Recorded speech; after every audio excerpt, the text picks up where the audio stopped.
موجیں بھی سرکار کے نام پر، ہر شے ڈائریکٹ ملتی ہے ہمیں، تو ہمارا ذرا انداز بھی اور قسم کا ہوتا ہے۔ میں اپنی حیاتی تو قربان تھی وہاں، محمد محمد پکیندے گزر گئی، محمد محمد پکیندے۔ ایک صاحب مجھے کہنے لگے تسی تے گیج جی گئے ہو، تسی تے، میں کیا اور ترجمہ کر لیا، تو انہوں تے بڑے ہی سدے اور لگ پائے نے۔ میں نے کہا یہ والا کر لینا، یہ بھی تو ایک ترجمہ ہے نا، یہ بھی تو ایک بنتا ہے نا، اس طرح کا کر لے، اس میں کیا حرج ہے؟ یہ بھی کہ میران دی گل نہ فقیران دی گل ہے، مدینے تے جانا۔ تو میں نے کہا یہ والا بھی تو ترجمہ ہو سکتا ہے نا میاں، یہ والا کر لے، اس میں تجھے کیا اعتراض ہوتا ہے؟ یہ بھی تو دیکھنا کہ کرم کی بات ہے، کئی دولتاں والے رہ جاندے، مسکین نظارے کر دینے، یہ بھی تو دیکھنا کرم کی بات ہے۔ لوگ لیے بیٹھے ہیں لاکھوں کروڑوں روپیہ جیبوں میں، توفیق ہی نہیں امید، یہ تو کرم ہے رب کریم کا، جب چاہتا ہے، جس وقت چاہتا ہے، جس کو چاہتا ہے چن کے لا کھڑا کرتا ہے۔ اور پھر ایک اور بات بھی ہے، مدینے جا کے بھی، پیسے لگا کے بھی کئیوں کو توفیق نہیں ہوتی، مواجہ شریف پہ نہیں جاتے، اندر نہیں جاتے، انہیں توفیق ہی نہیں، وہ آنے نہیں دیتے۔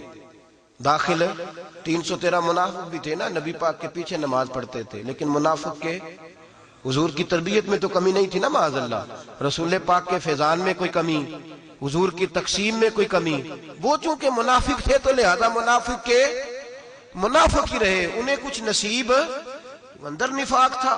تو میرے 2 آنسو نکل گئے، اتنا درد والا تو نہیں ہوں، تو نکل گئے کھڑے۔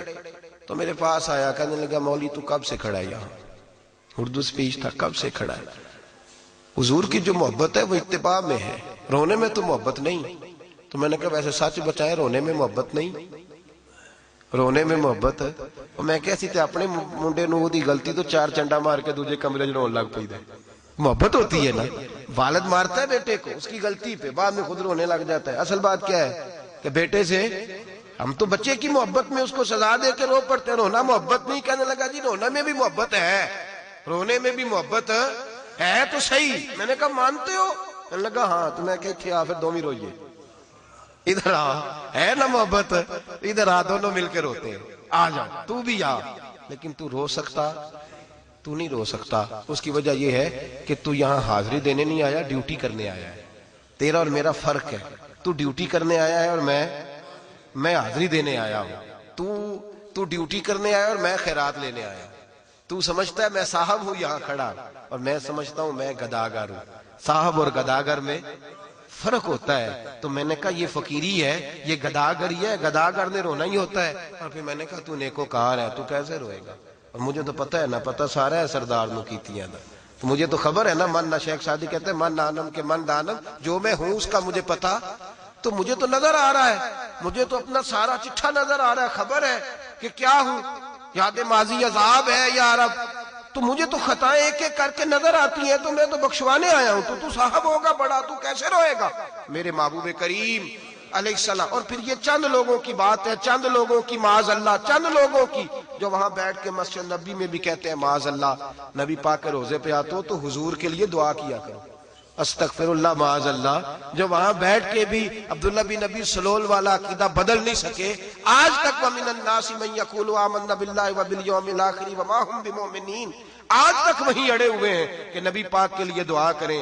1 گھنٹہ پورا اسی تقریر پہ لگا دیا کہ بقی کو جنت نہیں کہنا چاہیے، بقی کو جنت ہے نا، جنت بولیے جنت نبی پاک صلی اللہ علیہ وسلم نے فرمایا کہ اس قبرستان سے 70,000 مردے ایسے اٹھیں گے جن سے اللہ حساب نہیں لگا، بغیر حساب کتاب ہی جنت عطا فرماتا۔ کتنے جی؟ جنت کہنے لگے اس کو جنت نہیں کہنا چاہیے، خالی بقی کہیں، حضور نے نہیں کہا جنت۔ میں نے کہا ہے مجھے غلطی لگ رہی ہے، جنت البقیع میں حضرت عائشہ صدیقہ لیٹی ہوئی، جنت البقیع میں حضرت عثمان غنی آرام فرما، جنت البقیع میں امام حسن لیٹے ہوئے، جنت البقیع میں حضرت عثمان ابن مظعون ہے، جنت البقیع میں حضرت عبد الرحمن ابن عوف ہے، جنت البقیع کے اندر حضرت ابو ہریرہ ہے، جنت البقیع کے اندر حضرت ابو دردہ ہے، جنت البقیع کے اندر سیدہ سودا ہے، سب سے بڑھ کر سیدہ طیبہ طاہرہ حضرت فاطمہ الزہرا۔ آپ کی گردنیں جھک گئی نا نام سن کے، جھک گئی نا گردنیں، حضرت سیدہ، او بھائی یہاں گردنیں جھک گئی بی بی کا نام سن کے، وہ بی بی صاحبہ جنت البقیع میں لیٹی ہیں۔ اور میں نے کہا تو پاگل ہو گیا ہے، میرے نبی پاک نے فرمایا قبر المومن روضۃ من ریاض الجنہ، فرمایا جو کامل مومن ہو اس کی قبر جنت کا باغ ہوتی ہے، تو حضرت عائشہ کی قبر جنت نہیں، حضرت عثمان غنی کی قبر جنت نہیں؟ اٹھائے ترمذی، پڑھے ابو داؤد، القبر روضۃ من ریاض مومن کی قبر جنت کے باغوں میں سے، عام مومن کی قبر جنت کا باغ ہے، تو عثمان غنی کی قبر جنت نہیں؟ حضرت جناب امام حسن کی قبر جنت نہیں؟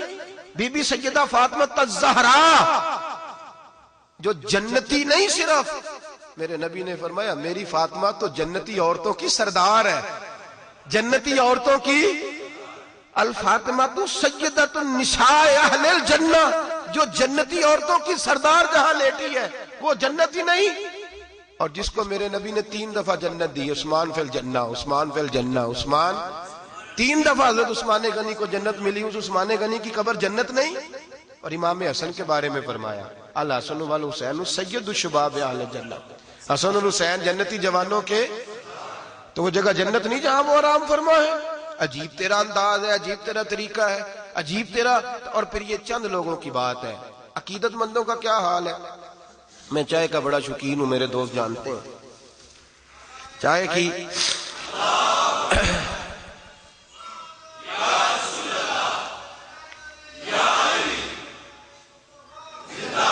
تو میں نے نا ایک شخص رکھا ہوا ہے، مجھے پتا ہے رات کو کہاں بیٹھتا ہے، چائے کہاں لے کے آتا ہے، کئی زمانے سے پتا ہے، کبھی کبھی تنا آ جاتا تھا، کبھی کبھی کسی، اس دفعہ میں نے کہا چلو جتنے آئے ہیں سارے ہی چلے۔ ہم لوگ پہنچ گئے، وہ سوڈانی ہے آدمی، سوڈان کا رہنے والا ہے، تو وہ روز عشاء کے بعد نا کئی 100 آدمیوں کے لیے چائے پکا کے لاتا ہے۔ اس نے بیٹھنا ہوتا ہے حضور کے مسجد کی جو باؤنڈری جہاں ختم ہوتی ہے نا، مسجد نبوی کی جالی لگی ہوئی ہے جہاں، اس کے باہر والی سائڈ پہ نا گنبد کے بالکل سامنے گنبد خضرا وہاں نظر آتا ہے، اس نے وہاں بیٹھنا ہے، رات کو چائے لائے گا، کئی بڑے بڑے وہ بھر کے، نہیں یہ ترماس نہیں، کولروں میں چائے لاتا، بڑے بڑے کولر، حمام جس کو ہم اپنی زبان میں کہتے ہیں، سینکڑوں آدمی چائے پیتے ہیں۔ میں نے کہا یار ایک میں نے داد دپے والی جگہ رکھی ہوئی ہے، چلو حضرات چلے، وہاں پہنچے، چائے بڑی مزیدار تھی، بڑی لذیذ چائے، بکریوں کے دودھ کی، سنت ہے نا سرکار کی بکری پالنا، بکریوں کے دودھ کی چائے۔ تو ایک کپ اس نے دیا، تو میں کہ نوا کو ایک اور دیوے نے دے چڑھنا جی، 2 پیے 3 پیے، وہ چہرے چمک رہے ہیں، وہ ہنس رہے ہیں، تو گویا گواہی ہو رہی ہے کہ ٹھیک پہ آنے دے، وہ ساتھ تھے نا، چائے پی، دوسرے دن بھی تیسرے دن بھی، وہ دلچسپی تھی اس شخص کے ساتھ۔ اور وہ عشاء کی نماز ختم ہوتی آ جاتا ہے، وہ سوڈان کا رہنے والا ہے، تو اس کو میں اکثر پوچھتا ہوں کہ تیرا شغل کیا ہے؟ کہتا ہے معافی شغل اینا شغل، یہی شغل ہے جڑے کام لگے ہیں، بس سرکار کے مہمانوں کو چائے پلاتا ہوں۔ اور وہ کئی گھنٹے بیٹھ کے نا وہ تسبیح کرتا ہے اور درود شریف پڑھتا ہے۔ ہمیں اس نے دیکھ لیا، مجھے کہنے لگا آپ شیخ لگتے ہیں، میں نے کہا نہیں وہ آپ سمجھ گئے ہیں، ورنہ پگڑی شگڑی باندھنے سے آپ محسوس کر گئے ہوں کہ میں سادہ آدمی ہوں، کوئی ایسی بات نہیں۔